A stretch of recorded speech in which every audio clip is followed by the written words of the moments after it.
Le coronavirus et ses conséquences en Belgique, les séjours Erasmus en Chine ont été annulés pour les étudiants du supérieur, on le savait déjà. Et puis des échanges scolaires sont aussi organisés dans certains établissements secondaires, comme à Champion, en région namuroise.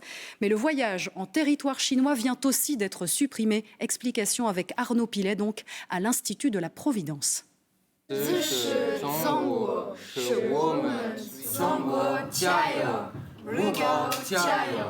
Un message de soutien à leurs correspondants chinois de la ville de Rugao.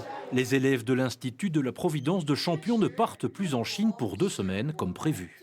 On va partir 2 semaines en Chine durant les vacances de Pâques et à cause du coronavirus, pour éviter de prendre des risques, notre voyage a été annulé. Je m'attendais depuis des mois à ce voyage et qu'il soit annulé d'un coup, ça me déçoit.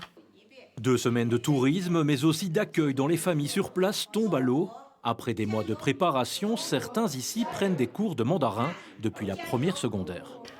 Depuis 1 an, on a commencé à préparer pour ce voyage. Comment on a contact avec la Chine. On a eu 3 écoles chinoises qui collaboraient, travaillaient avec nous. Leur destination initiale, Rugao, 11 millions d'habitants. Leurs correspondants chinois ne sortent plus de chez eux depuis 2 semaines. Orion prend ses cours depuis sa première secondaire. Inquiet, il était déjà sur place l'année dernière. J'ai eu des contacts il y a plus ou moins 2 semaines avec ma famille d'accueil, chez qui j'ai été en avril 2019. Et ils m'ont dit qu'ils n'avaient rien pour l'instant. Je le vois dans des vidéos et autres. C'est parfois des rues désertes. Il n'y a que les véhicules de police ou autres qui circulent.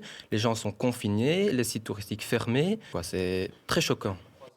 Cela devait être la 8e édition de cet échange. Les élèves ont quand même décidé de soutenir leurs camarades chinois. Ils ont aussi envie de faire un appel pour collecter du matériel, non pas gratuitement. Donc les hôpitaux sur place sont prêts à acheter le matériel, mais ils sont vraiment à la recherche de matériel de protection.